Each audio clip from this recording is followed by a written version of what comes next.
very soon. In fact, we're here right now for our first draft between OMG and QG, and the Thresh is actually the first ban away. Does Morgana make it through picks and bans? Doinb has shown, even if the matchup doesn't even suit it, like we can understand back at MSI, Morgana versus LeBlanc, not happy times for Morgana, but a quite competitive matchup. That was a decent scenario, but yesterday, actually Friday, picking it against Cassiopeia, a very poor matchup for Morgana. But Morgana, the unique thing, throw down that puddle, leave the lane, no aggro taken, pushes the wave very well. You can always be competitive, but you're certainly not looking for any semblance of a solo kill. That was Flandre's reasoning, I think, for why he loved the champion so much. It's like, it's always fine. What are you going to do? I've got the black shield on. See you later. I'm leaving. Exactly, as Hecarim's the second man for OMG. Azir Kalista, the next two there for QG. Uzi, I don't think he's going to see that champion many times. Kalista, that is. I mean, he doesn't necessarily always win on it, but his mechanics just unbelievable on that champion. Just really, really impressive. So ban it away to stop that worst case scenario of the hop, skip, and jump pentakill. Yep, and we can see ban missed there, I think, for OMG.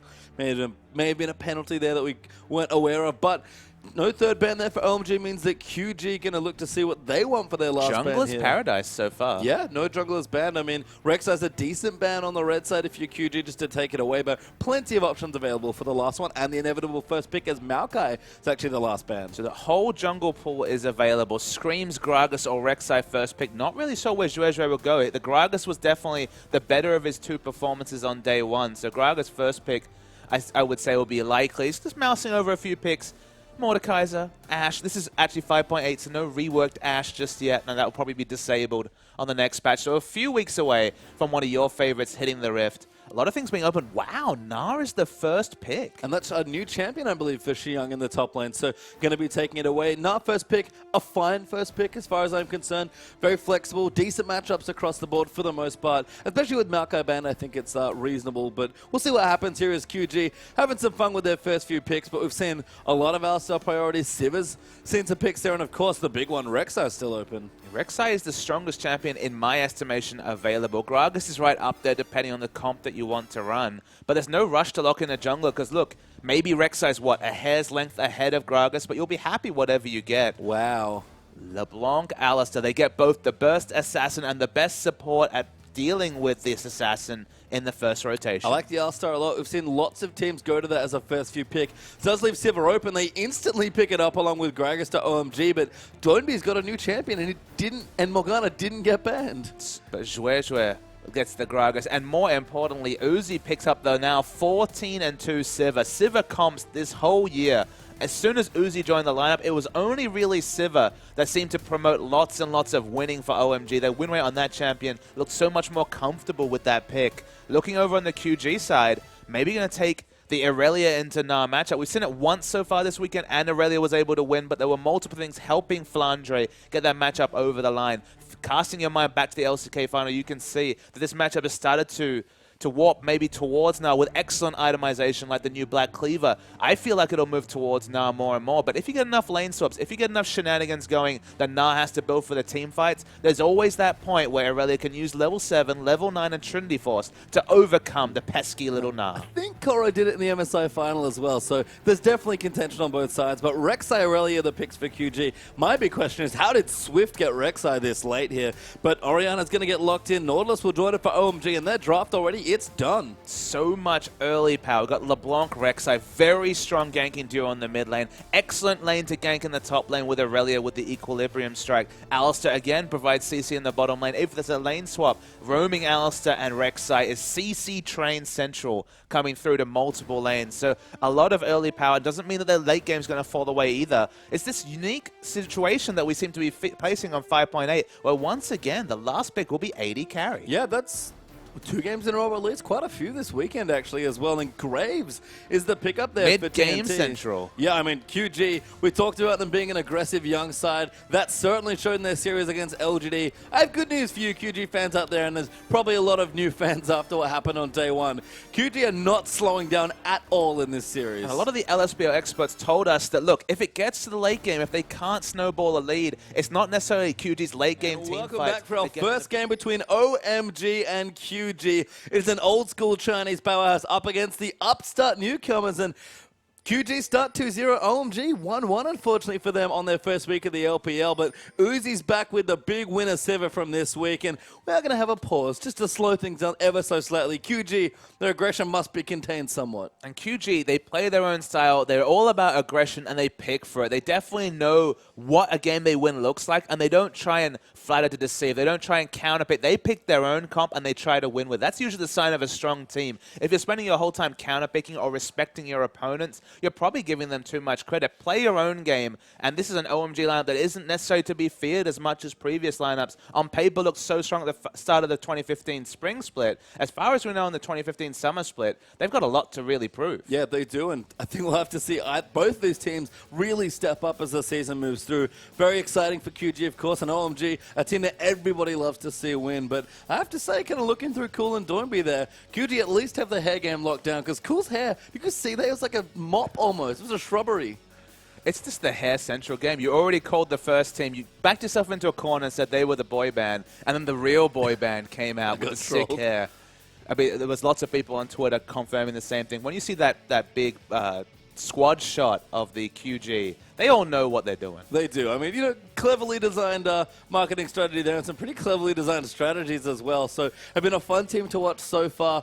Can they outmatch the level 2 4-man dive quadra-kill, pentakill that happened in that first game? Because there's a high bar to set in your first game of the LPL. We're going to see some pentakills or more craziness. Maybe they just need to combine both. I want to see the 4-minute pentakill coming through from QG. Look, if they can win against OMG, they will make a name for themselves, both from their play, from their crazy hairstyles, and if you can build a Western fan base with a name like Qiao Gu that's very hard to pronounce, you're doing something right. You are indeed. But Uzi and Amazing will start on the bottom side of the map, going to clear out the Krog. Seems like the Grump is the order of business for QG there as well. So standard lanes here, and I'm excited to see how TNT and his aggressive Graves does against Uzi, the classically over-aggressive Chinese player. So QG are going for the bigger camp, so they will be sharing the experience. They want Alice to get his level 2, which makes a lot of sense. Pinging level 2 at the same time, we're talking about quick draw buckshot, potentially at melee range. With the changes on 5.8, wave clear options for Graves goes down because, of course, his max range Q, basically the bolts out the sides don't do as much damage, but at melee range, as has always been the tuning way, more and more damage. Yeah, I mean, Graves' all-in's pretty scary. We've seen a lot of level 2 all-ins just today already, actually. So Uzi and Amazing will have to control this Graves in the early start of the wave, but Siva's win rate does not lie this weekend. Worth noting that TCT has taken heal in this lane, so they don't have Headbutt Pulverize available.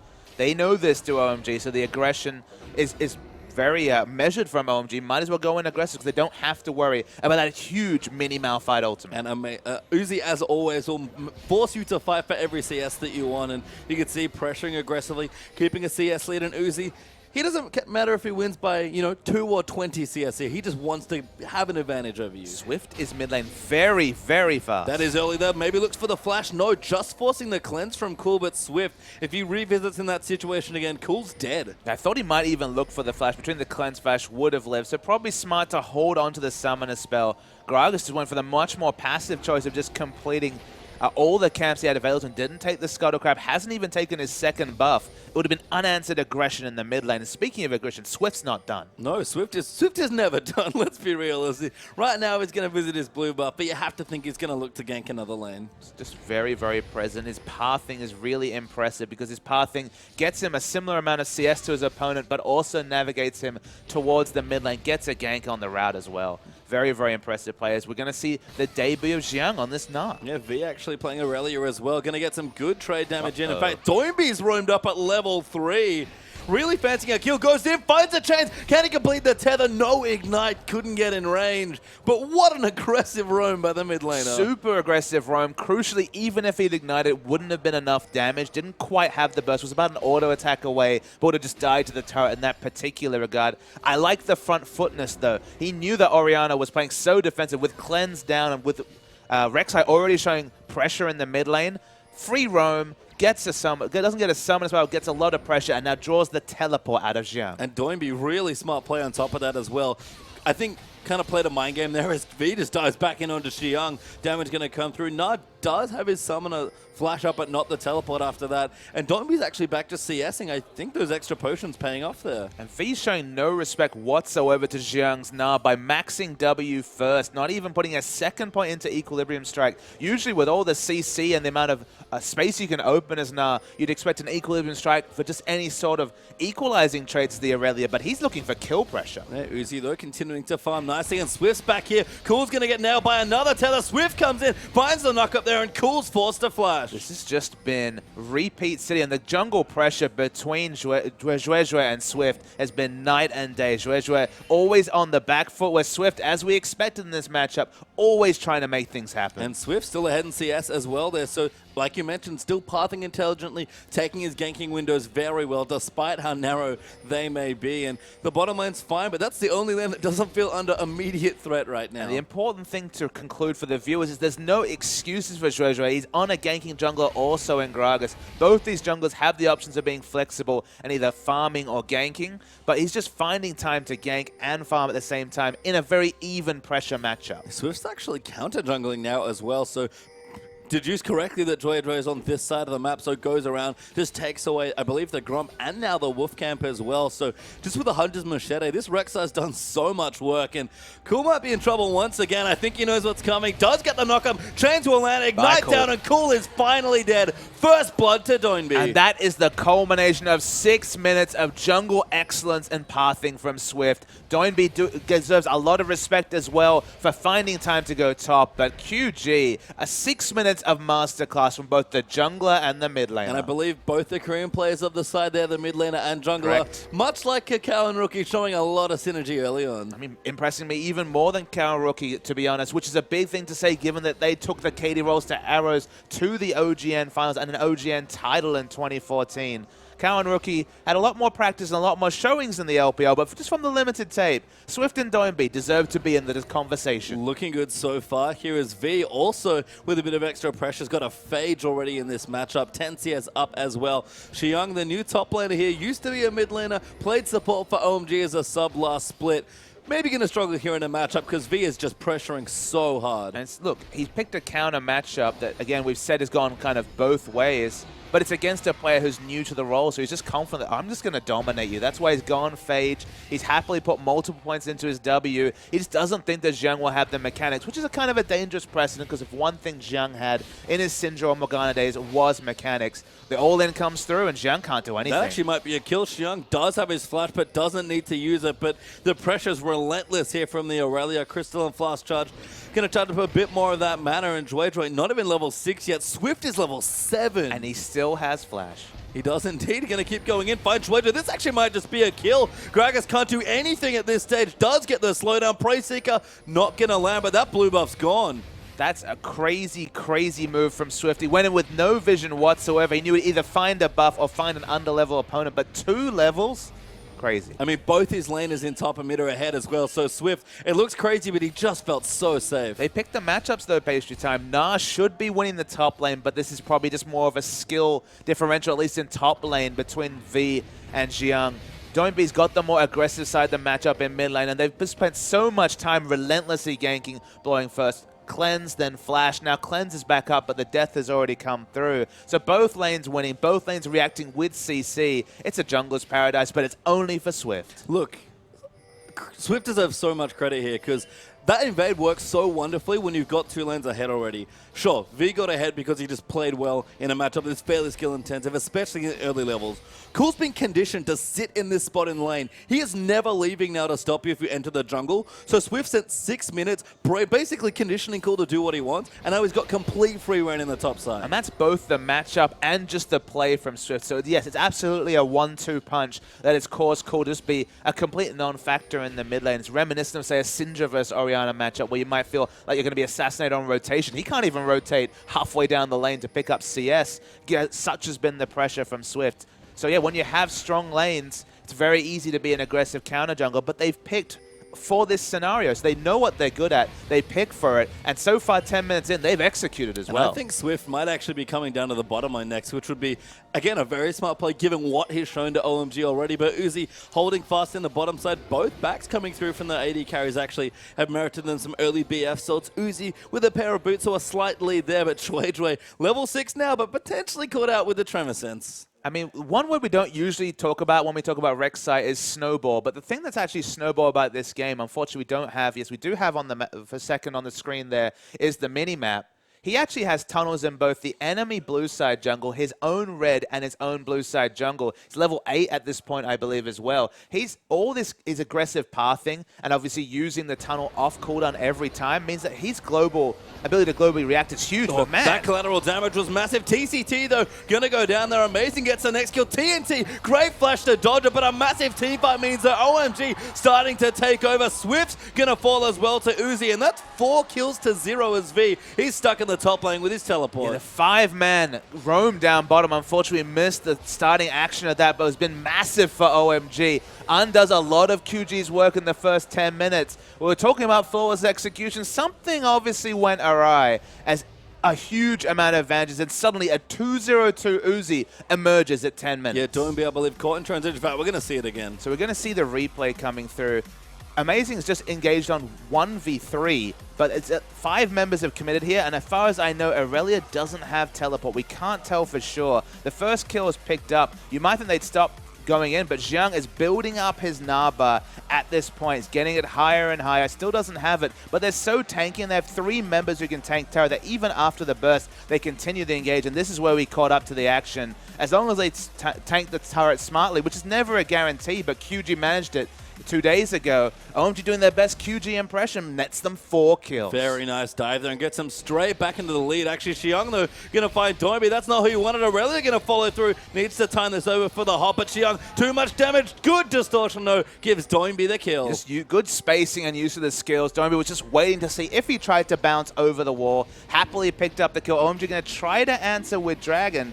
Dragon's what got them that advantage with the 4 kills they got off the back of a contest around Dragon, but LeBlanc shows in mid and they have to back away. Swift, though, going to try and get some wards back. TNT will return to the bottom side that Uzi has pushed in aggressively. He actually got double buffs after that last exchange. So Tensi is ahead at 2-0-2. This is not the Uzi you want to have on the other side. One kind of story point we didn't get to mention, we might still not get to mention, is the mimicked chains actually has popped from going back to the distortion in that particular case, that TNT and Uzi are no strangers. They were in the same Royal Squad post-Season 3 Worlds. Uzi moved to the mid lane after Tabe retired. TNT was one of the 80 carries they tried out, I believe, mostly in off-season tournaments to replace Uzi, so they at least know themselves personally. They've played together on the same team. And it's just another little story to add to what's already been an explosive 12 minutes of action. It has 6 kills already in the first bit, and QG have not disappointed us with action, but neither of OMG is Joy going to come back in as well. Doinb actually could be in a bit of trouble. Great shockwave there from Cool. We'll line it up with a teleport this time for V.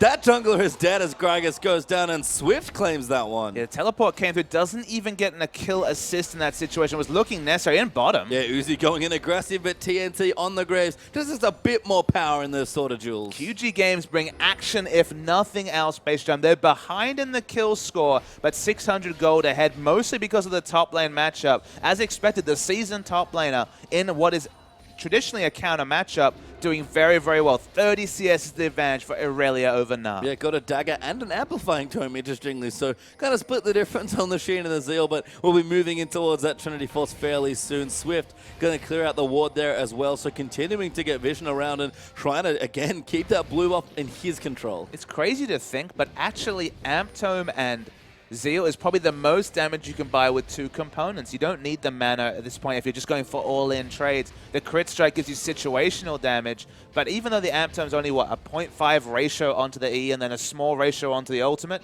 still relevant enough to just go there if you want to burst down Xiang. And you know what? V definitely wants to burst down Qiao from what we've seen. Level 10 already, maxed out the hit 10 style, continuing to bully Nah there in the top side of the map with 20 plus CS already in the lead. No teleport, but he's going to go back because he's got some gold to spend. Speaking of gold, Siva with that extra gold from the big kills, 2 parts of the Infinity Edge, but the cheeky Avarice Blade ahead in CS and with an Avarice Blade. We're talking about 10% more efficiency for at least those smaller creep kills with the +2 gold on hit. That's going to help Sivir try and open up this lead, and with the Infinity Edge completed at 14 minutes, easily going to do that is Uzi. He's got the Infinity Edge now as well, actually, so just finished it. But I have to tell you, Papa, I think there's a sale. Wow, TNT actually ults the wave there to clear it out instantly. Cute stuff there, but there's a sale on Avarice Blade, I think, for Sivir players in the LPL this week, because everyone is buying it. What I want to see is OMG rotate over to the Dragon. When you see the Graves walk up and ult the wave, you know that he is exiting lane, and he will not have that collateral damage available for the next Dragon fight. You 100% know that he's backed. You know that he doesn't have the critical ultimate that's so much of his power in the early game. It would be a mistake not to start the Dragon, but OMG, they're on for. They do. They start the Dragon in full vision of QG as well. Never mind. Ward gets cleared away there thanks to the Raptor buff there from Shui, and that Dragon goes down. That's the first of the game, and it does go to OMG. And just victories snowball in ways that you don't always see on the gold or on the kills and deaths pastry time. Just because of that extra goal was able to push out a wave back in a favorable spot, force TNT to go for a back using ultimate to just hope to push in the wave to ensure that no freeze happened. And, okay, he stopped the freeze, but he gave up a Dragon. Yeah, so that's all from the 202 and the extra golden items that Sivir could pick up. Smart stuff there, and Sivir continues to do some winning here, at least in the early stages of this game. Qiao, big chunk of damage there with V now having that Sheen, and I don't know if Na's really happy in this lane anymore. Giant's Belt, double cloth armor, not too bad as far as mitigation goes, but Aurelia just taking over this matchup now as Uzi pops the ulti, wants to kill Ricochet, not enough. Ignite is enough to get the kill, and Amazing claims it. That's just a burst trade onto the Alsa. Didn't even have to use the depth charge in that situation and still pick up the kill. Maybe just too slow on the trigger finger when it comes to the unbreakable will. Swift continues his journey, though. Yeah, actually does get the grump. Oh, that was close there. Qiao with a nice boomerang. Hops to safety there as well, but the bottom tower's down, and like the last season here, OMG's bottom lane's starting to get ahead early. It's a familiar story. Top side of the map on the enemy team, bottom side of the map on OMG's side of things. That's always seems to have trended over to what has been the advantage for this team. They've subbed out going for this untested Qiao. Doesn't really seem to be working out, although at this point he's building for team fights. They're really going to have to win those team fights. They've got a very strong Sivir to try and build a victory out of, but specifically the jungler and the top laner are far stronger than their opponents. Yeah, Na being behind means that Sivir ulti is going to send a very underfarmed and underleveled Na into the fight, which is probably not how you want to start things off. Cool can make it work, but he needs a bit more damage. Got the chalice, but needs a big, second item like a Rabadon's. A Swift coming in there onto Qiao. Wants to get the Umbra in a perfect spot to do so, as V going to dive back in as well. And Qiao, I don't think he's going to get so lucky. He actually does get out of the way, but Swift, another wonderful gank. You're not confident enough to go for the full-on turret. Even with the Trinity Force being completed, didn't feel like they had quite the burst damage to do to go under full tank Nara under turret. Still not one items. The Uzi fans have some cause for optimism. Uzi himself has done very well in this early game. The gold's all tied up. The pressure's been arrested a lot of the ways for OMG, just not so much on the top side of the map. No, it's, as you said, bottom half winning for OMG and top side not so much. Cool, again, is kind of the bridge that needs to lift up OMG from his position, and he's played just fine. He's actually a bit behind in CS after all the pressure that Swift applied to him, and Doinb's kind of had free reign of this lane so far, but Orianna will get stronger, and OMG, maybe that second Dragon, that's where they want to fight, because Uzi especially, like you've said, he's so strong. He's been involved in every kill at 2-0-3. So Doinb actually changed around the item because he wants to get an upgraded yellow trinket. They have double upgraded yellow trinkets. This should be a hugely overwarded map. It frees Swift to not have to pick up a Sightstone to go along with Cinderhulk. He's actually gone for a super early locket. That's a very fast snowball locket for the jungle compared to, as you can see, his opposite number with just a Cinderhulk and a Sightstone. It's a team fight build. They want to opt into team fights and disregard the shockwave damage. Honestly, at this point, with just Athene's being completed, the shockwave's just going to be, for CC mostly, going to tickle the backline through the locket. I really like this itemization that's come through because now the pressure's off the jungler to do all the warding. It's really nice to see some teams kind of using the trinket system in a newish way, because that changed, with the upgraded system, making swapping that much easier, even though it costs you a bit of gold, does open up a lot of cool strategic plays. So I like it a lot from QG, and Qiao does not like this, although two more members of OMG trying to bait him in, but V spotted it out. It shows quite a lot of restraint. He had a lane ward, so I think he's seen at least one of these members, possibly both of them, come into lane. He's just trying to be creative and buy as much time as possible because now his other laners can do whatever they want. TCT's here as well, so if he can make it back to his turret, he's probably not in too much danger. And Swift apparently lives in the enemy jungle because he is trying to counter jungle at every possible turn. A lot of his early work was undone from the free 4 kills that OMG picked up. They want to take down this turret. Siva's not even going back to it, so they will get it eventually. Has the Void Rush available, so can definitely rotate to top. He's level 11 also. His opposite number, level 10. Definitely over-leveled on the jungle as Swift. And, you know, that's just a credit to Swift's great early game play as he's back in the top side. Amazing. He's still hiding in the brush here, but now Uzi's going to join him and they'll try and take out another turret. TCT happily sitting under the jungle as well. They're looking for Cool. Oh, Cool gets nailed by a chain. Just missing there. The shockwave might save him. Cool trying, but Shui late with the ulti. Xiang's poured it in as well. Swift will be slowed. Hop moves in. Swift has to be careful. No tunnel just yet, but turns it around. Doinb will join in as well. Good knock up to buy a bit more time. Now the teleport's coming through, but Swift does fall. Doinb caught out now as well, but Qiao going to get bursted down into Magana. Finds the wall up. Good juke there from Doinb. Shui now in trouble, going to go down. TCT collapses as well, and QG going to find, yes, another kill. Uzi trying to make it work, but too many people here. Amazing has to be careful. Uzi pops his ulti, maybe goes back in. He's feeling very, very, very manly, but V finds a dive, pulverize in, and Amazing's dead as well. QG, amazing team fight. Really nice team fight there. Uzi was thinking 1v4 was a possibility, but they just waited for the flash pulverize to come through from TCT. It was a nice rotation from TNT, actually got the kill credit with just throwing through the collateral damage. Swift teleports back in with the Void Rush. The Dragon spawns in 15 seconds. They're in position for it, and this jungle just keeps farming. And look, with Uzi's items that he just got, Static Shift plus the Berserker Greaves and the Infinity Edge, I don't blame him from going for that 2v4 effectively with his support, but he was about one well-timed spell shield away from going full Uzi once more. So we're going to see the replay. Swift lives a long, long time because he's got so many extra items. Even using the Chilling Smite to try and dissuade any sort of engage. The teleport is channeled through. OMG honestly should be backing away. Maybe they're baited by the fact that Zhang actually got into Mega Gnar form. Notice he hasn't used the Gnar ultimate just yet. Ends up getting burst down. Finally, Gnar's just for damage at the end and falls. We don't get to see the rest of the fight as it looks like Dragon is going to really start to be contested. Yeah, it's back alive here, and TCT's ready to charge in with his Moby Boots Sivarol on the other team, so they're going to be able to use that one, but QG just going to start at the Baron straight in OMG's face. Well, they just put down 200 gold's worth of pink wards just to try and guarantee this particular Dragon. They pull it out very, very well. The Boomerang Blade will be able to hit it, so the Speculative Seal, we've seen stranger things earlier today.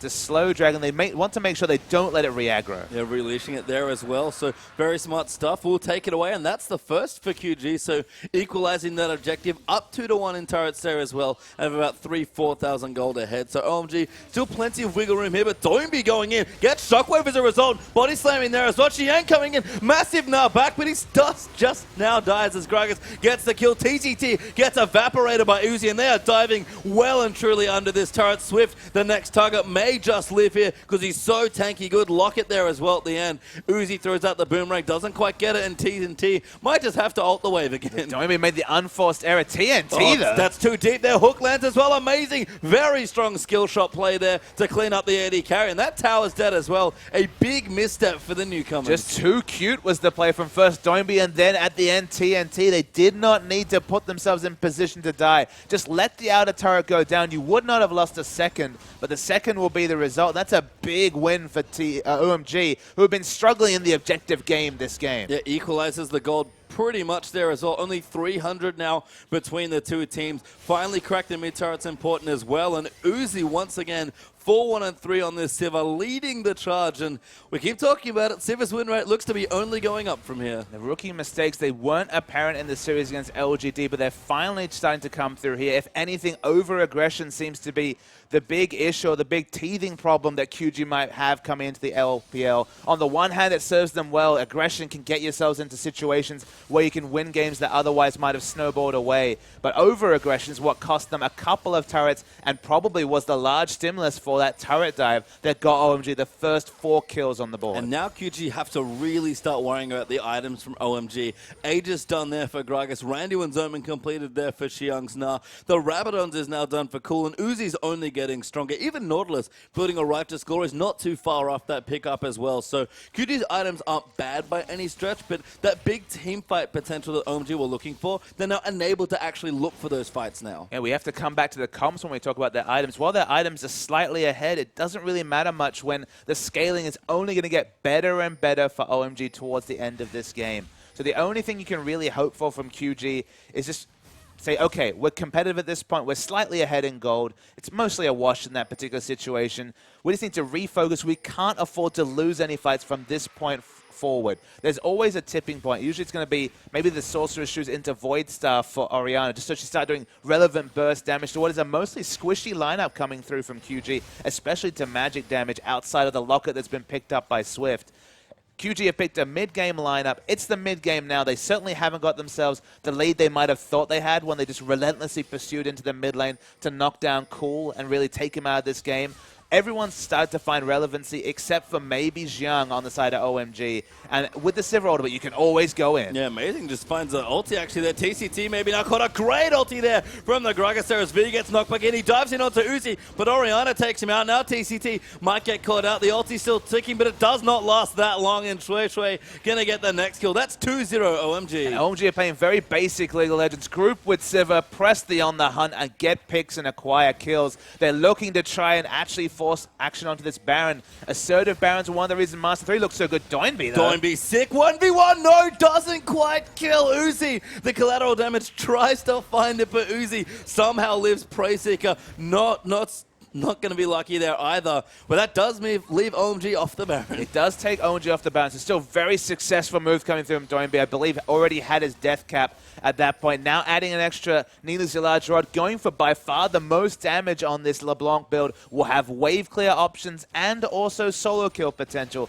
especially when the Void Staff comes through. Yeah, that's off quite soon here as well. And Dragon back up in a minute 52. That's our next pressure point here in this game. We're currently split on the objective 1-1, so we'll see which team can try and get it. And I think for QG, it might be slightly more important because 5 Dragons, that's another reasonable way to keep themselves in the game or win it, honestly. I don't think it's that important for this comp. You know, when we usually talk about outscaled comps, you might say, okay, but they can always pick up the 5 Dragon stack and have the percentage stats. I think with the Graves especially, they're just looking to try and take this game out early. They want to try and burst down.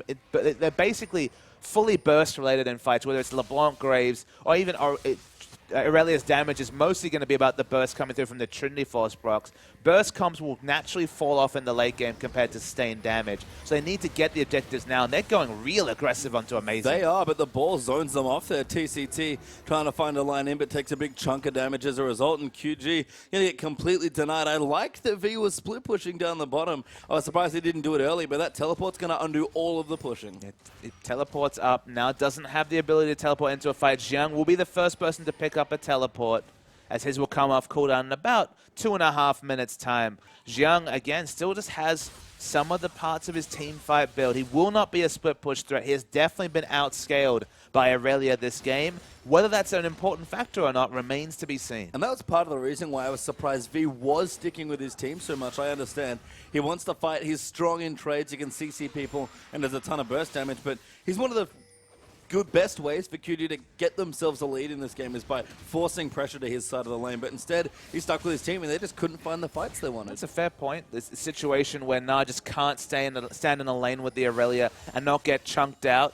Maybe when teleports are equalized, that's another strategy that QG can return to, but they haven't employed it to the fullest. Perhaps it's just the fact that Xiang was priced into grouping with his team because he just didn't have the teleport. Yeah, I mean, definitely needed to stay true to his team, and it's been helpful so far as Dragon is back available. QG are the ones that find themselves with the Speed Shrine, and both teams going to look to fight for this Dragon. I mean, if QG want to fight, they can try and bring it to OMG, but I think OMG are the ones that really want to fight. Yeah, both of them are looking for fights, but kind of for different reasons. OMG want to get in the objective game. QG just want kills. Yeah, Gragas, though, kind of shaking off that damage there. I guess the last chain didn't land there to proc the Mimic Sigil, but Trey not taking too much damage right now on the Gragas. I got worse news. That was actually just the Command Protect, I believe, coming through from Cool, just negating the Mimic.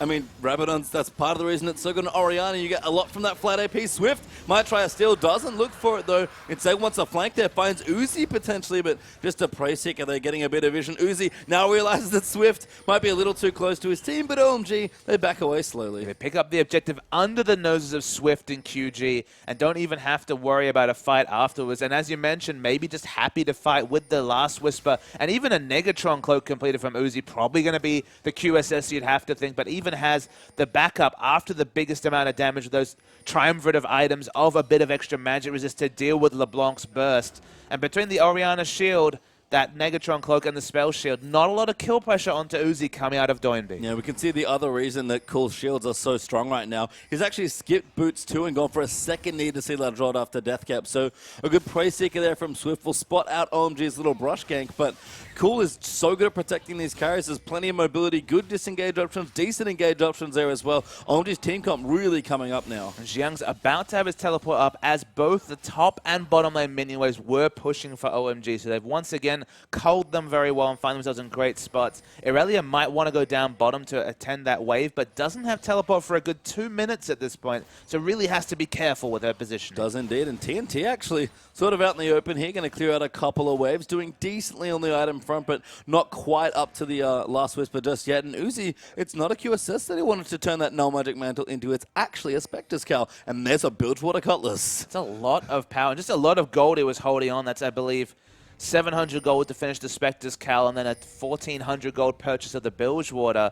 He's just buying power where he wanted to. The Spectre's Cowl will make him that much more durable. Banshee Veil and Spell Shield means that LeBlanc no dice when it comes to assassinating the Sivir. The only option they really have is Irelia getting on top of the Sivir and just burning her down with damage. And even then, the health coming through from Banshee Veil will be very useful in that scenario as well. The split push is on. Irelia doesn't have teleport for another minute. So there's lots of options, and that's why OMG, with the threat of teleport, can get all the wars they want around Baron. There's just no way QG can test because it'll be outnumbered. Yeah, Xiang's actually going in here. They're going to start the Baron off potentially. Ward's going to get cleared away. They know V's trapped down the bottom. Cool's actually in base. Doinb doing good damage, and OMG, that's a misstep there. Take way too much damage from the Baron and waste the TP. And they didn't have Cool in position. I can understand why they wanted to try this scenario. There was the smart rotation coming through.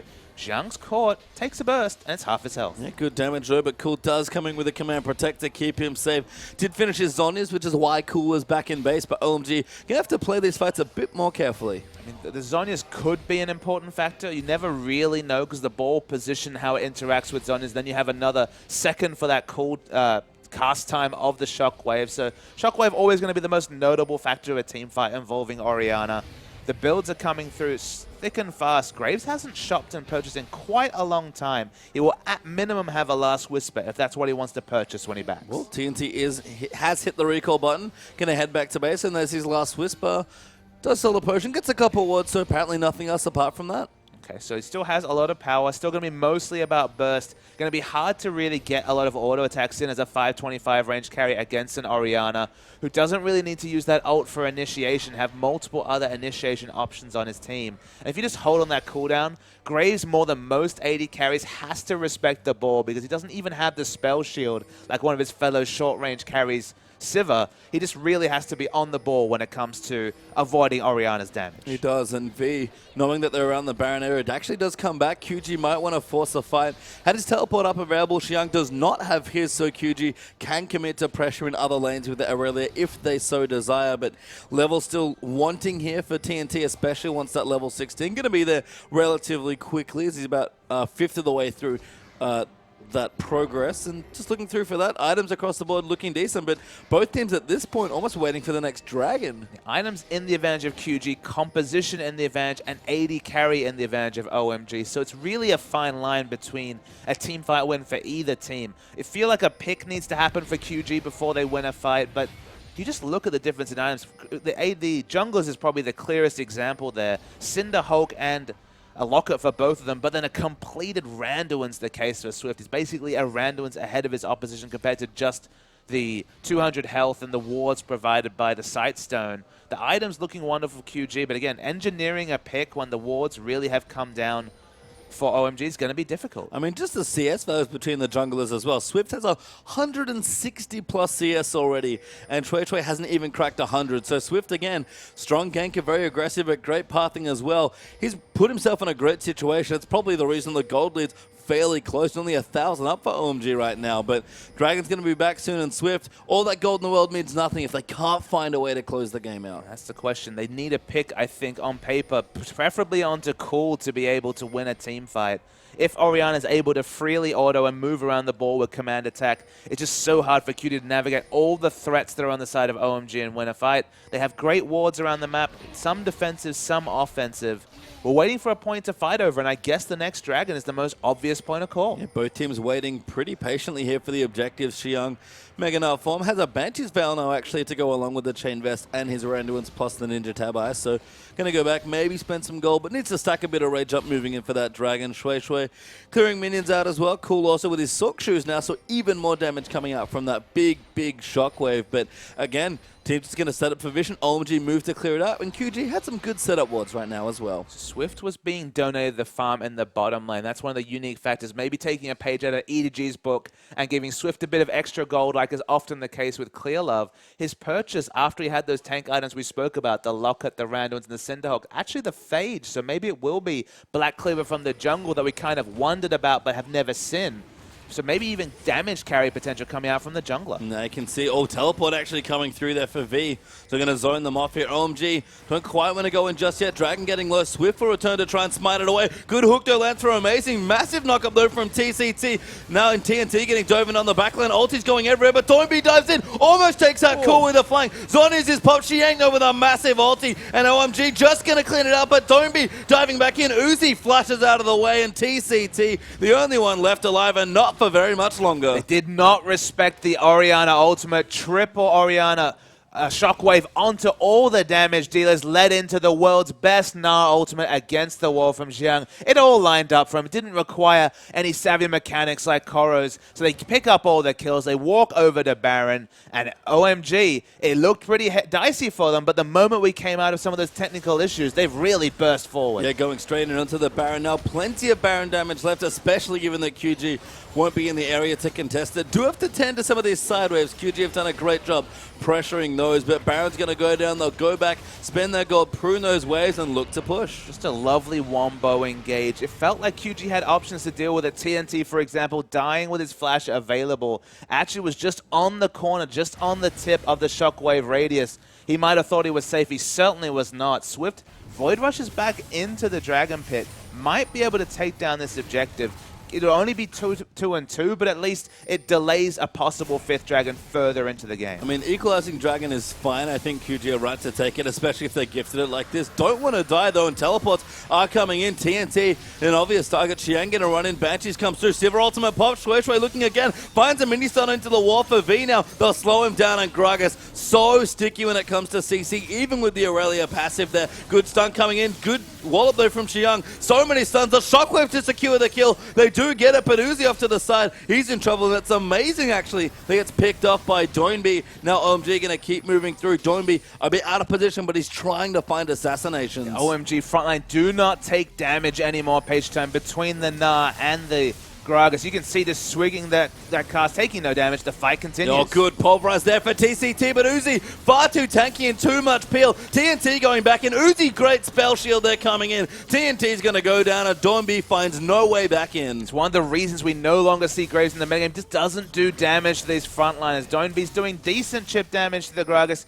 with 3 items and then bonus stats, but it's not enough. Yeah, I mean, Doinb still getting chased, probably able to get away. Distortion, fairly low cooldown at this stage, so OMG over-chasing a little bit here for this last kill, but Doinb still getting chased, just buying time and using the cooldowns wonderfully. Yeah, he's just trying to distract. That's his main job at the moment, is to look tasty to Zhuezhui and friends, to try and stop any more pushing to come through from OMG. Even Aurelia is going to be in position to stop Xiang from taking an unanswered inner turret. So in terms of objectives, not that many claimed by OMG. And that was the issue with all the sideways being controlled nicely by QG, is that OMG win a fight wonderfully, but Dragon's kind of already down, can't take that one away, and all of a sudden they look to push and there's just no ways for them to prep. The big problem though, Page Time, is that we talked about ways for QD to get back in this game. Short of a pick, you could see TNT 3 autos onto a Gragas with the Orianna ball, the Orianna shield on top of him, could not even break the shield. And this is with Last Whisper, Infinity Edge, and a Phantom Dancer.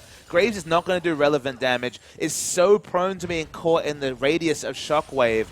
In terms of AD carries, Sivir versus Graves, you might in the past have thought these are both very early game focused carries, but in this meta where there's so many tanks, Sivir can get into the front line, lose all her abilities for damage, doesn't lose any damage, isn't zoned away, has to respect Assassins most of the time, but now is so tanky and has so many defensive options and a Banshee Veil to get through that. If you don't have to respect Assassins, Sivir does a lot of damage. She does, and we've noted this when Sivir gets a fight with her tanks. That's the way you've described it, and that's exactly what happens. Uzi never wanted to shy away from melee combat on his AD carry either. I mean, it doesn't feel like an Uzi champion when you first think about it, but watching him play it and how they play with it as a team, it just suits him so well. It just suits OMG, like you mentioned. It's been by far their most winning combinations. Not always just the Sivir Hecarim, which I believe they piloted back in week 4 of the LPL, but these combinations they look so strong on, and QG just don't have the damage to dissuade them. Uzi's tanking a turret right now. He's so confident with the Mikhails there ready as well for Amazing and all the peel and just how strong his front line is. QG loses a turret. That's the 5th now for OMG versus only 3 for QG, and the push is not stopping. I don't know if it makes Uzi happy or sad that they only win with Sivir, the more teamfighter utility champion on the player, known for his hypercarry performances. But if this game confirms anything, look, we already knew that Sivir's pretty damn good, but OMG with Sivir look a completely different team. Even with a new lineup, the same Uzi Sivir brings out the best in them. So if we don't start seeing Sivir bans against at least OMG, I think it's just honestly a mistake. I think so too, and a big minion stack in the top wave going to be tended to by Nara. Actually, Qiao will pick that up. That is, yes, a giant stack of minions there. Double cannons, they're going to shoot that down, but Qiao should make it in time to cut it off. Is going to be the Black Cleaver coming through from Swift. A luxury Black Cleaver, but he's probably going to need to do the damage that TNT will not be doing. Maybe he'll be able to make up for TNT's lack of damage, and hell, the 30% armor shred. You already have a lot of innate attack speed when you Q as Rek'Sai, so maybe she can do the 30% armor shred to try and amplify some of the Graves damage that just wasn't really affecting the front line of OMG whatsoever. No, and cool, clearing up waves in the bottom side. Void Staff added now as well, so it's massive damage with the double need to see larger items. Might even look for Ludens as the last item just for extra flat ability power and a bit more wave clear. Qiao now nice and tanky with a Thornmail Warmogs to add into the Banshees and Randuins. OMG, about 8,000 gold ahead, but it feels like quite a bit more at this point. It does. There's no objective for them to fight over, so that gives Swift another minute or so to try and finish this Black Cleaver that he's been working towards. You can tell from the Phage and Kindle Gem in his build. There's theoretically other ways for him to go, but given the order that he's built these items, it's most likely going to be the Black Cleaver to try and augment TNT's damage, and I guess to some degree V's damage as well. And Swift probably does have to carry here at this point. You mentioned they sort of need a secondary threat. I think Swift's a decent candidate. He's got 4,000 health built up already. Going to get a bit more of that when he finishes the Black Cleaver, I believe. Goes back now, probably has enough for it. He's a split-pushed menace as well. QG have to get creative to find ways to win this game. So purchases the Black Cleaver. Now he's going to rush back to top lane. Can they win a team fight, and what does it look like? To me, it's a pick or nothing for QG, because this 5-man team from OMG is so strong. Well, we're going to have a 5-man potentially. OMG again, who's just tanking the turrets, but chunks them out so hard, even as the Fura enchant in his boots now as well. And with the Banshees plus Spell Shield and the Orianna shields, he's so safe in the front lines. The poke is just tickling Orianna, only able to use the Q, so the Sigil of Malice is probably not going to do too much damage to an Orianna that has had the Athenes. It just has so many shielding options in the back line. Very nice minion wave push by QG in the bottom lane. You can see blue pings onto it, so one person's already backing away. Maybe this will be enough to alleviate pressure. I just wonder, what are they building towards? What is QG's hope to get back into this game? We say the word pick, but unless they can really maybe just sell all their yellow trinkets for red trinkets and upgrade them and just deny every piece of vision, bait out the clairvoyance option that Sivir's picked up and then go for a kill. Maybe they can get the pick that way, but in any other way, in the late game, why walk into an unwatered brush if you're OMG? Well, Swift has set up a good situation. They're ignoring the minion wave in the bottom side, and Baron has just spawned back up, so maybe the answer is Desperation Baron. Uzi's at Dragon, by the way, but QG, without that knowledge, do not pull the trigger. If he was spotted out, this would be a different game, but with no vision on that side of the map, only a couple of tunnels for the potential split push, Uzi gets an absolutely free, critical third dragon for OMG. I mean, if Uzi wasn't moving forward fast enough here in these team fights with the ulti and the passive, that dragon's going to help out a bit more. And again, it's not a classic Uzi champion, but short range, best one moving forward with the tanks, or can outplay people with Spell Shield. It doesn't seem like it at first glance, but Sivir really is an Uzi champion, has certainly become one. Looking aggressive. Yeah, Swift could be in trouble. Xiang going to dive in. Shui. Good ultimate. They're going to find onto Swift, but he might just be able to get out of it slow. And the knock-up coming in as well. Great hook there from Amazing and Swift. That will seal his fate there. Uzi even popped his ulti just to make sure they got the kill.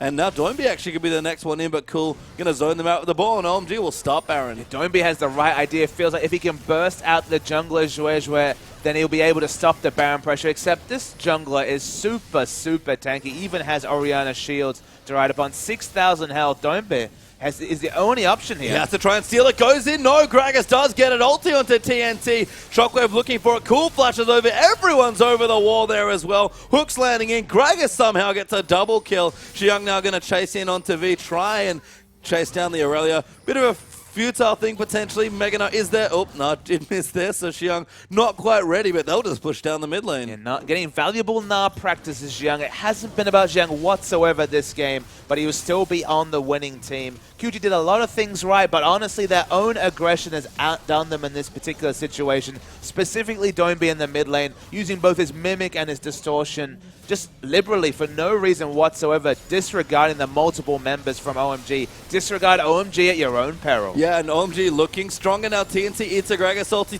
Turret's falling down, and Uzi doesn't care. He's going to go straight in and fight Swift. Going to get shredded. TNT getting ripped as well. Cool gets the first kill. Uzi claims the second. V going to get Shockwave back in for one final kill. Xiang dives into the fountain. Nautilus goes down, and Uzi claims the victory for his team. Big win for OMG, and on Any of those last season, but looking good there for that game. We are, of course, into the picks and bans here. Azir banned out for QG as their first. I would say the Cool was insanely polarizing last season. There were plenty of games where he solo carried. When the Assassins were in meta, his LeBlanc and Ahri was out of this world, but he had equal games where we remember his 0-7 game and games like that where just he got nothing going, just had no way to get back into a game. He either went off or he was very well kept in check. And it's been pretty much the story this weekend as well. 2 Azir games, 1 big carry game, another game that was a bit questionable. Azir banned away here, and we just wait to see whether Siva will finally join the picks and bans. We'll have to see here. She'll definitely join the picks if she's available. True. But Rek'Sai banned there for OMG away from Swift. Like that choice a lot. Kalista banned there by the OMG, so respecting its power on the red side. Alistar, interestingly, banned away by QG, and they played it last time, so respecting its power as well. And another ban here for QG going to come through. Whenever a team picks a champion on the purple side, then bans it on blue, it's all about the fact that they have first pick and they know they'll surrender 2 strong champions. So clearly they don't want to surrender Alistar, but don't really recognize it as a powerful enough champion as a first pick. Yep, so Gragas banned there as well. Another strong, popular first pick champion in OMG. 1 ban left. That's 2 junglers taken away. A mid laner there as well. Maybe they have to consider Cassiopeia with his ear ban, but we'll have to see.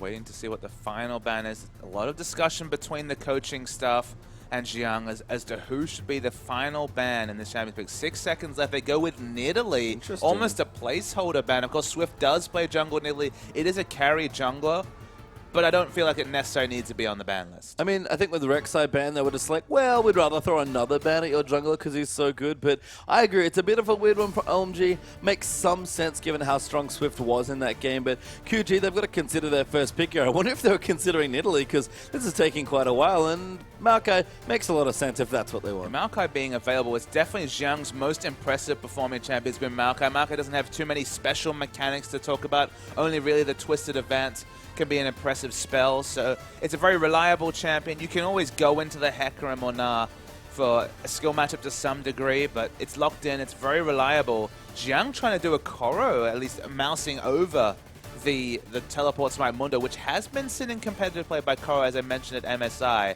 but that Civ is available. Yeah, Civ is available, Hecarim's available as well if Xiang plays it. I don't know if Xiang plays Rumble, that would be maybe the one worry for QG, but probably not too fussed about it, to be perfectly honest, as OMG going to hover some strong champions for themselves here, but we'll give them a couple more seconds, never mind. Civ is locked in, and LeBlanc joins her. And we talked yesterday about the fact that we didn't expect LeBlanc to be a respect ban against many mid laners. Cool is definitely one of them that does command a lot of assassin bans. LeBlanc by far the strongest in this current meta, so probably going to see the LeBlanc pick. It opens up either Lulu or Morgana, which has definitely been the champs that Doinb has been the most comfortable on, is the more defensive options, because given that he's already played 2 Morgana games, he does commit to the Lulu. Lulu Evelyn's already a combination we saw from EDG yesterday, Swift's probably going to take something with pressure. What's his decision going to be? We'll have to find out. Lulu is the pick away, and Evelyn going to be instant pressure, but implied pressure, certainly. I like the pick up here for Swift because that's what they've gone for. I would say it's instant pressure just because from the moment you load into the game,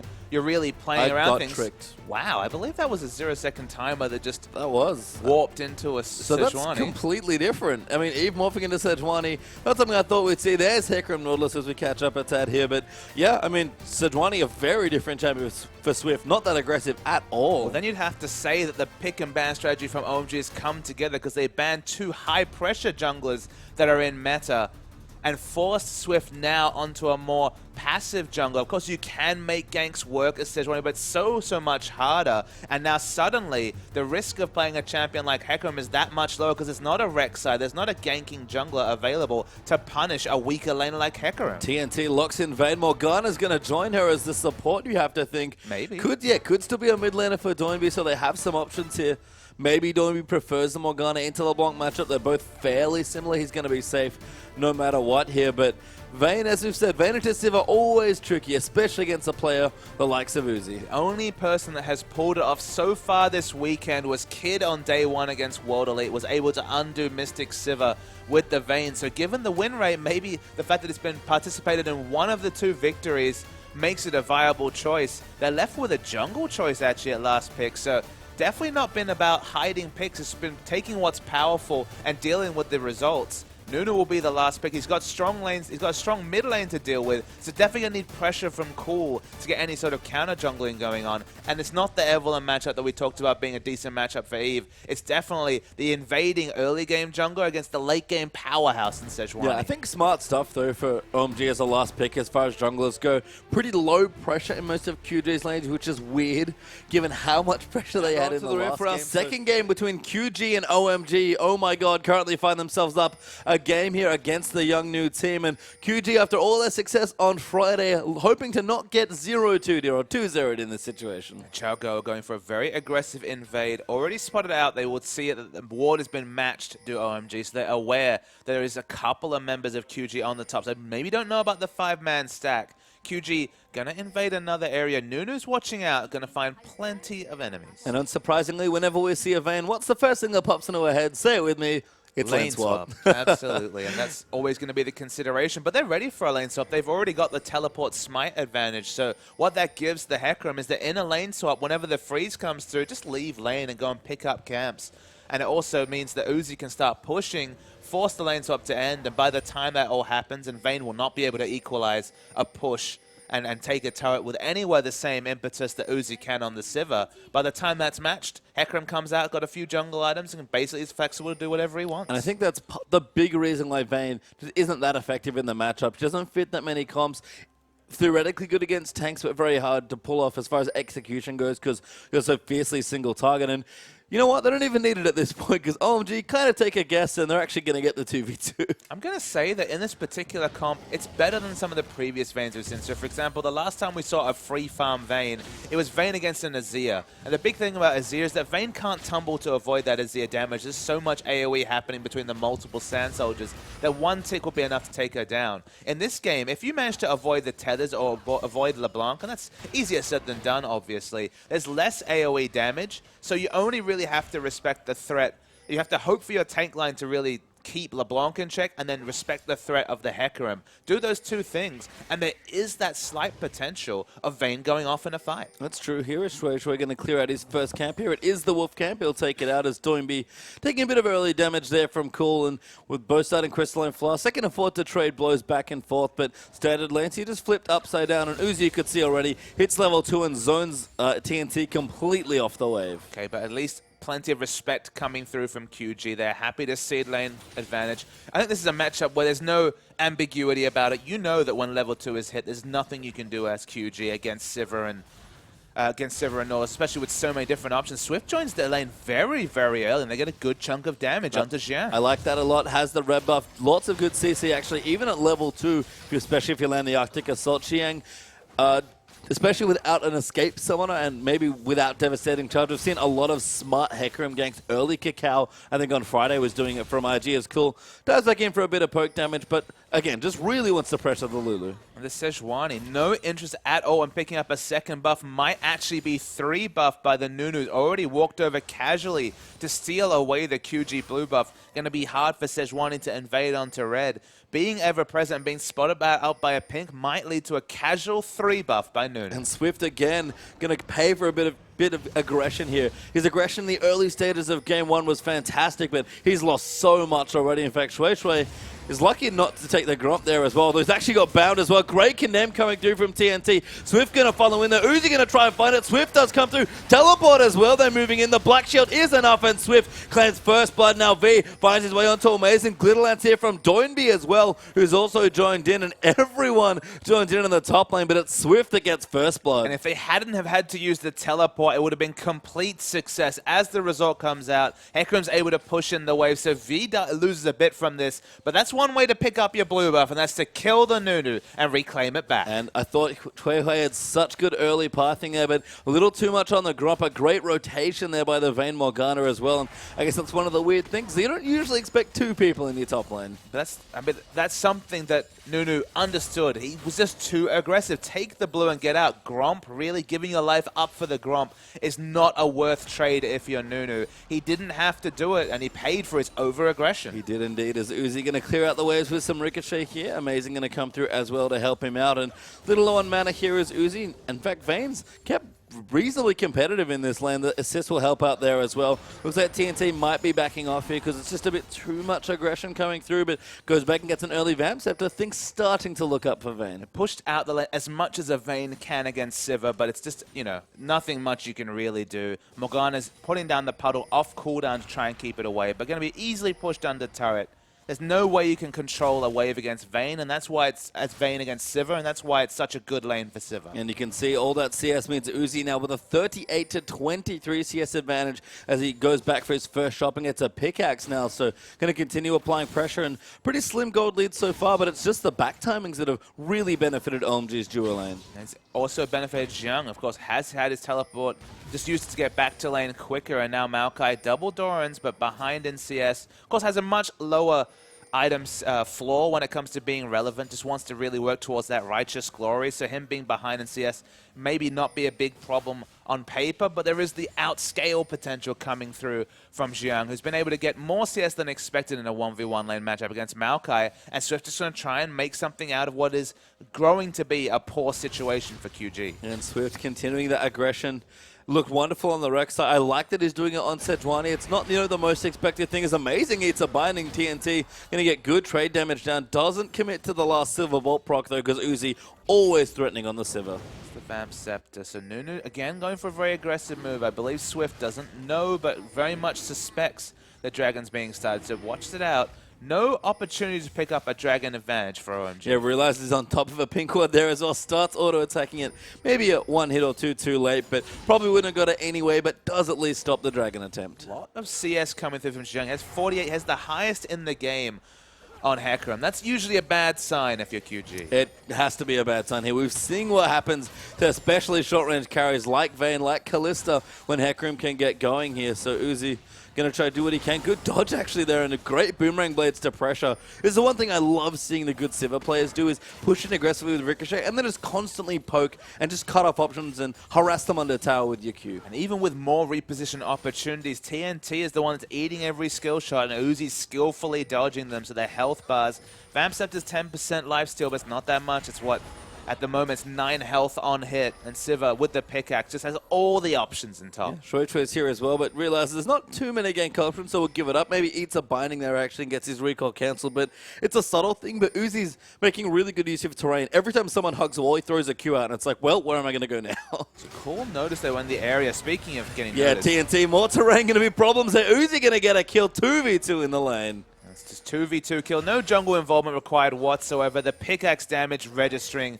TNT dies, and this Sivir matchup not going great. LeBlanc with a long roam. Yeah, Qiao actually going to take the tower up now as well. Good dodge there as Cool does get the chain down, but it's not enough damage. Qiao used the ulti. Cool was there, but he couldn't quite get in range. And crucially, V dodged almost all the damage coming through. So even without Flash, lives quite comfortably. Still backs away, doesn't have teleport to get back to lane. Didn't want to see the reverse pressure, and didn't want to stay in lane low health, because that probably would have granted OMG enough pressure to take Dragon. And they're going to get the blue buff instead. Yes, do get it there. It's cool. Will take it away from himself. Continuing to cause pressure. Gets them off the Dragon. And Uzi might be able to get the turret, get back shop, and then get back to the bottom lane for the Dragon. Meanwhile, at Sivir has very much been the sentiment multiple times this weekend. You give her free time with a turret, pickaxe, BF sword, both on either. She does so much damage to structures.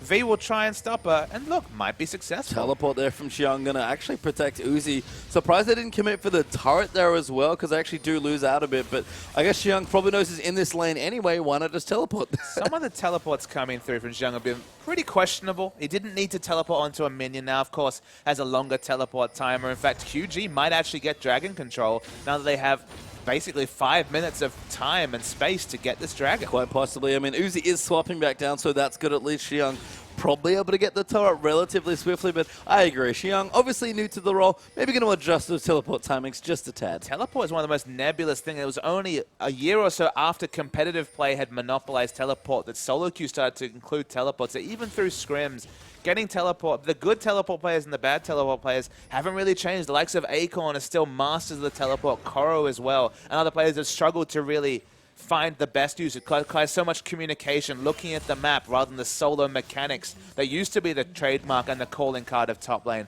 Turret finally does fall in top lane though, and the gold lead starts to be amassed by OMG. Yeah, cool getting harassed down, but keeping competitive in CS there. Blue buff as well. Gonna mean he'll just clear out the wave as best he can. Qiao though, 20 CS ahead of the Maokai. Sivir massively far ahead, about 35 CS ahead there of TNT's Van. And we said, don't make the Uzi angry and play Van into Sivir, but TNT's feeling the wrath now. And look, it's only the late game that QG can really look to fight for at this point. Swift's behind Nunu, although it's pretty competitive between the two. Maokai, he's relevant, but doesn't have any friends or damage dealers to really prompt fighting over. You usually want early power spikes in at least one of your other two lanes in terms of damage to combine with Maokai's bevy of CC and decent base damages. But Vayne is not going to be relevant in these fights, still sticking with the lane swap. I'm surprised OMG haven't punished them by attempting to take a Dragon. Maybe it's going to come soon, but they've been very objective focused on just the turrets. I think after the tower might be a thing, but yeah, we're starting to see a lot more Sivir rotations as well. It was Corki at the start of the last season we noted from EDG, but they've even switched to Sivir doing the same thing, and OMG following suit quite nicely. It doesn't give you quite the same hybrid damage, so maybe shuts down some of your AD assassin choices in mid, but Zed has definitely started to go out the door. When 5.9 comes through and the 1 second a lockout on the R means that you can't go for those insane juke plays, and you become a bit more linear in your options as Zed. Feels like Corki just a bridge too far. Her scaling into the late game against Cinderhulk champions especially has always been noted as one of his weak points, and Sivir really fulfills much the same role. Yeah, just a good replacement here, and as you said, definitely fits the meta with the ulti as Doinb going to get aggressed on by Amazing, but that's the ulti from Sivir. Cool, pops back into the lane and everybody backs away sheepishly. Look, but they force out the teleport. Now they're actually going to be the team to have the teleport advantage after Xiang's reckless teleport in the top lane. They're going to be at least 40 seconds ahead when it comes to the teleport markers, because of course V went for the defensive teleport to a structure rather than the very aggressive teleport onto a minion coming through from Xiang. Haven't really called any action in the mid lane because LeBlanc has found absolutely the biggest wet noodle to hit, and that's a AP Lulu in the mid. Yeah, Lulu, not bad in the matchup, can definitely poke you out. Part of the reason why Cool started Flask going a bit more defensive with the Athenes. Actually, both of them going to opt for the same build, but yeah, Lulu definitely neutralized a lot of mid lane matchups. So Cool trying to roam, but hasn't quite found it yet. Well, the highest kill pressure mid laner against the most defensive mid laner gives you the result you'd expect. Yeah, TNT though, good black shield there. Qiao going to come back in. Swift hiding in the brush and gets himself a kill. That was definitely an Occam's razor situation. That time Swift was there. It was camping at just the perfect time. Unfortunately takes the kill credit away, but hypercarry to some degree is Sejuani doing so much damage with that health scaling. Already has the Cinderhulk, which means this giant spot will really be boosting both the damage and tankiness of Sejuani. You'd prefer it on a Vayne who's behind, but still, Swift gets going. We've certainly seen this from EDG before. It's safe to say that Swift is the other carry in this team comp, and maybe just for the team with the way he's been playing here. It's early days definitely for QG, so can't quite confirm that yet, but Uzi rocking definitely the primary carry mode, at least this time on the team, and the Avarice Blade is back again. Avarice Blade Sivir, that seems to be the standard build, but honestly, when you're so far ahead of your opponent who still only has the constituent parts of a Blade of their own king, just make your advantage bigger. It's one of the reasons why when the GP10 meta was back in vogue, it was a race to get the most GP10, so you were rushing to get implied extra gold as you scaled on into the game.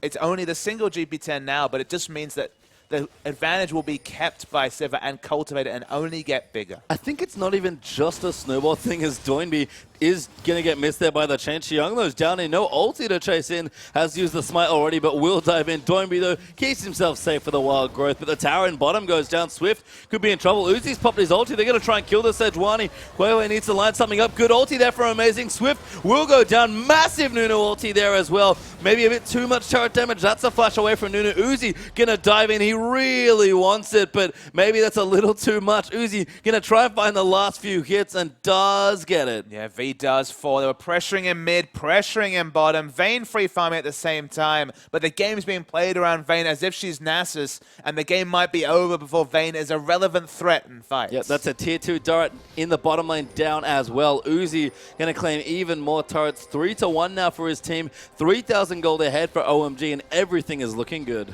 Vayne, unfortunately, she has this other situation. Because she's so fiercely single target, you feel baited in saying, okay, she'll carry us in the late game, have her split push, she'll pick up a turret. But in the meantime, because she's not even very good at taking structures, you can do so much work and ensure that if she's competitive or underfarmed in a fight, she'll die to one of the assassins or the ways that OMG have to deal with her. And it's just the risk-reward of running Vayne just doesn't seem to be there still. Maybe a couple of balance changes, maybe a meta change will prompt hyper carries like Vayne to come back into the meta. But if you're not going to play Jinx, you certainly shouldn't be playing Vayne. I mean, I can see the attraction. Blade of the Ruined King got changed slightly. Seems good against all these Cinderhawk champions, but yeah, theory and practice don't quite weigh the same there. And on the other side, Sivir, been amazing all weekend. We keep talking about it. And as I wanted to mention with the Avarice Blade, I think Sivir's done so much winning that it's hard to say it's not a snowball choice, but I can see the theory of, I have my AD item, I'm already fairly effective, I just want to be pushing waves down anyway.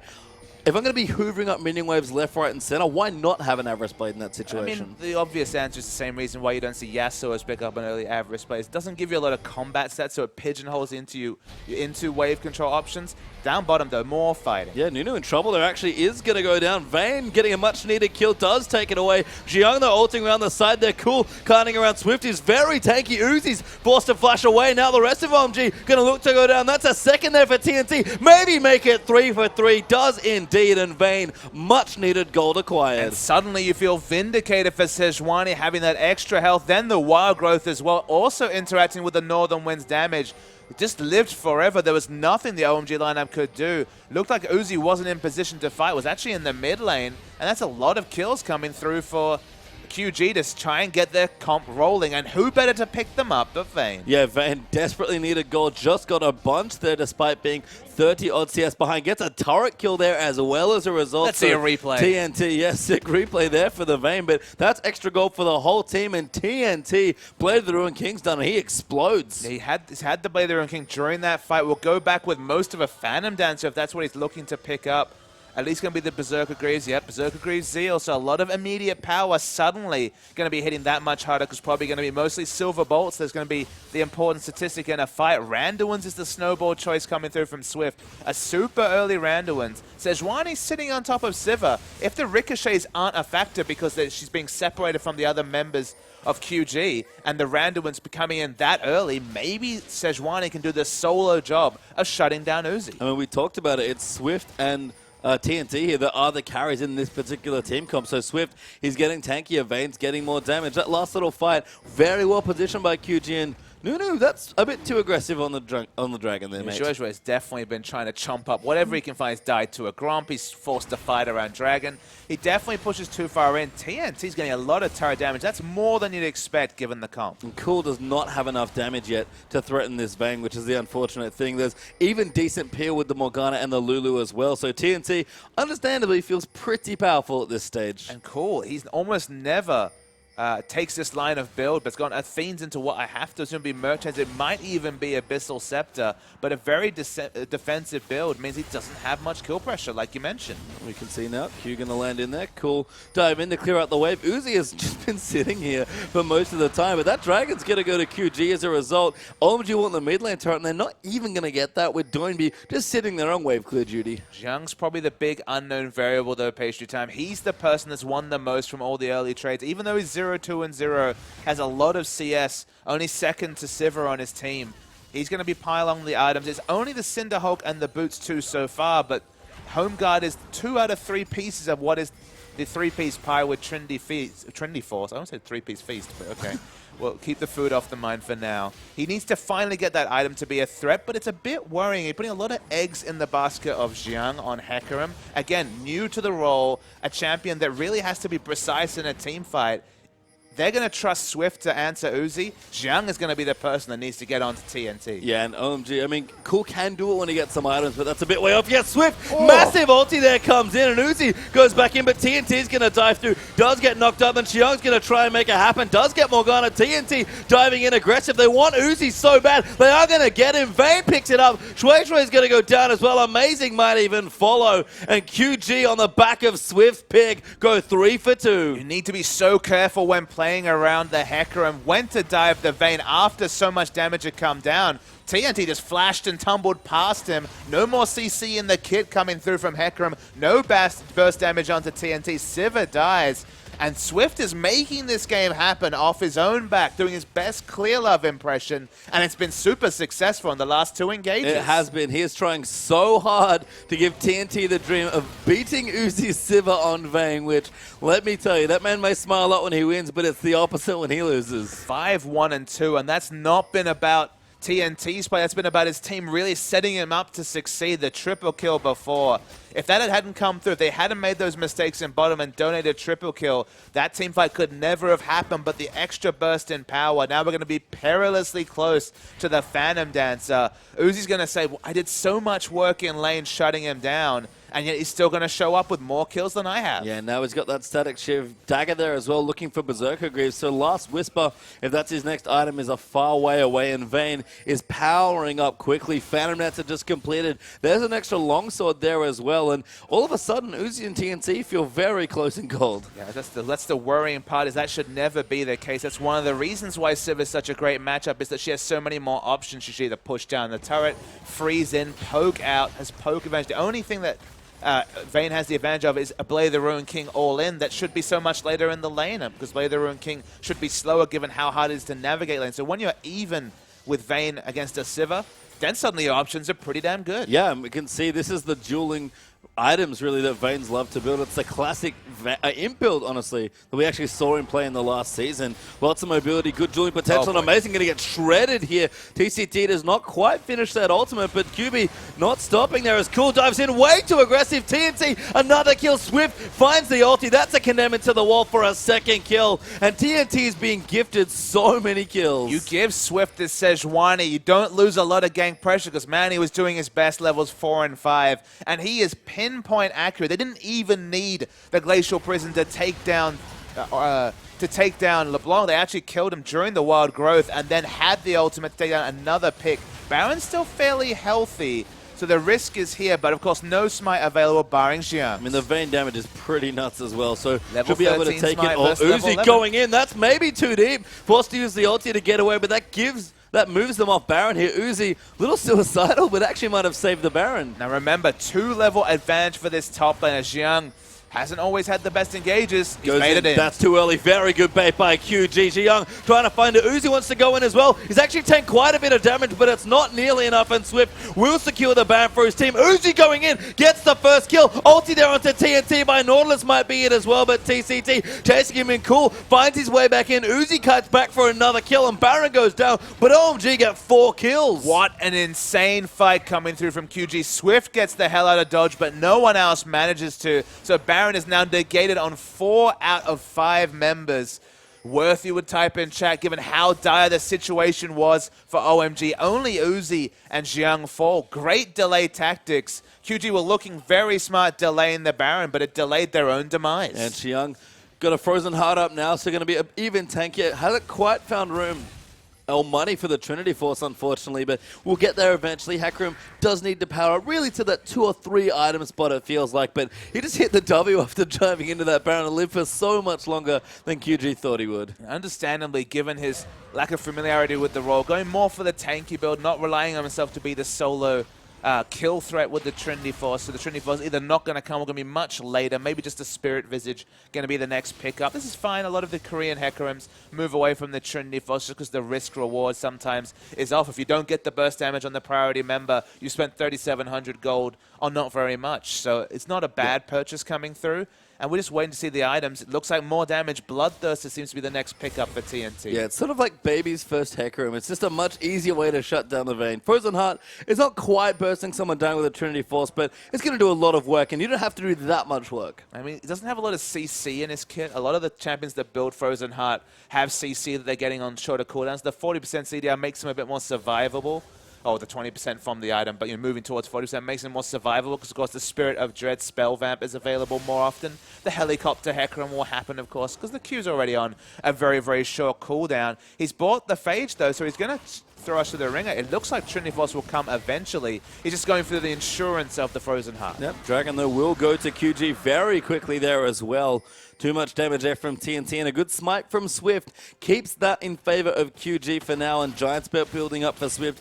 Cal in there as well. Vayne also maybe a Bloodthirster coming through for the next item by the looks of things, and QG on the offensive once more. I don't mind the double lifesteal choice. You don't really... The Infinity Edge often feels like a bridge too far. You don't really find a slot for that item as Vayne. You're more about staying alive during team fights and then just from the Silver Bolts and attack speed doing enough damage. So Bloodthirster is a third choice. You look down... Again, it's not ideal choice against the Hecarim, but against everyone else, the lifesteal is probably going to be the premium choice. I mean, just the shield against Cool especially. There's so many threats that are trying to dive you that I think it's a very smart choice here. Because if you ever survive, like you said, they'll go in and Cool going to get blown up there by Swift once again. And they'll just dive straight in. Amazing. Goes down next to TNT and Swift. They're right in onto Uzi. That's the double there for Sejuani. And Swift again on this Sejuani. Amazing play. Absolutely amazing. And the crazy thing is that Swift is a better go button than On the Hunt, you'd have to say. They pop everything. It's often Flash, Arctic Assault. As you can see, his Flash is down just to line up the perfect Glacial Prison. But oh, so much advantage to get out of it. Xiang has got the teleport. He's got the smite. He's even got the Onslaught of Shadows. But there's nothing he can do. No, he can't. Inhibitor goes down there in the mid side. QG find themselves up 5,000 gold now. 5-3 up in turrets. 2-1 up in dragons there as well. And look at that gold. It's so even still between Uzi and TNT, but Uzi must be one at the end of this game. He'll check those stats and be like, how did this happen? Even with a 4,500 gold lead, I believe 1,500 is the gold lead for Xiang in a match where they're losing. So he's the one that has the carry potential. Being complete non-factor, that fight makes sense. LeBlanc, I believe a second or third time, was instantly exploded from the CC train coming through from Swift. It's all about the Arctic Assault into Wild Growth combo that's just been dying during the 1.5, 2 second CC that comes through there. And it empowers TNT to just go crazy on the Vayne once the LeBlanc's dead. Because honestly, what other threats are there? I mean, much like Siva, Vayne is best when moving forward with her front line because she's fairly short range. You just want to keep going forward and try and kill people. And you're right, TNT's been set up perfectly to succeed by his team. And doesn't have to do too much work, but he's doing the work he needs to do. 5, 1, and 8. 13 out of 15 kill participation. Happy to throw the Wild Growth, the Whimsy onto this Sejuani, and she'll do the rest with a massive stack of health and resist. Very, very powerful at this point. Every Glacial Prison has been picture perfect. And look, we wondered, Swift, not an aggressive champion. It's not Lee Sin, which he hasn't played in quite a while. Not the Nidalee, not the Rek'Sai that we've seen from him. How would he do on the Sejuani? Well, I guess he answered the question pretty damn well. And look, they're still within touching distance of a victory, but they looked good in the first 10 minutes and then fell away. It's almost a reverse in this situation. They're the ones making the triumphant comeback, so it's good to know that this young squad is still able of playing League of Legends when they're when they're behind rather than just when they're ahead, because some teams, of course, better at playing from ahead than they are from behind. It's mostly been off the back of Swift. It's definitely no guaranteed victory just yet, as the Siva Hecarim comp has so often come up trumps for both OMG and multiple teams in the LPL. But if they can recreate one more of those picture-perfect engages, they should take this game. They should indeed. And TNT looking very confident, sitting with the rest of his team, just going to ride the minion wave up to the next turret. Little hard for them to see Qiao. Like that Maokai is up in a side lane there with his teleport ready, just trying to cause havoc. But poke there from Doinb is going to come through. TNT will keep cleaning the waves, and Swift, if they ever try and dive in, he'll just chuck out the ulti. Surprised not to see them 5-man group. You feel like if the burst comes into one of their members during the channel from V, that might be enough for OMG to get back into this game. Honestly, they really want to see some big bursts coming out from Cool, but perhaps he doesn't have the items to do it. Pastry time. Again, another super defensive LeBlanc build. It makes me wonder why people consider picking this champion if they're going to go as defensive as possible, only with the outside hope of getting any sort of burst. I mean, I don't mind the Void stuff. Second, you could have brought it up already, but I agree with this. I see an Abyssal Scepter coming through, and Swift going to dive in, finds the opening onto Uzi. He'll go down there. TNT gets the turret and the kill there. Now Hui going to go down as well. Will fall there as Vayne gets a double. TNT, can he get in another pentakill? Cool, going to be the next target. Will dive back in, looking for it, tries to find it, doesn't quite get it. Amazing, going to get chased down as well. He wanted the second, but he's not going to get it. Instead, he might just get the win. Well, I mean, not getting a second pentakill, you know, my monocle is falling out of my eyes. Pastry time can't be that easy in life sometime. He's going to have to look to his teammates to thank, though. LeBlanc falls down as well, and Xiang is on a one-man mission. Goes in there, TNT again. How many kills does he have? He's going to get another one, it looks like. That's not the Quadra, unfortunately, but it might as well be unofficial. Looks like QG might have done it, and Swift in a league with Cacao, Spirit, and Clearlove looks incredible on this Sejuani. OMG, they'll try and defend as best they can, but TNT will cut around. Nunu's going to go down. Uzi really wants it, but he's not going to get it done, and TNT will get a double to end his game, and what a win to force the split. QG looked very impressive during the first 10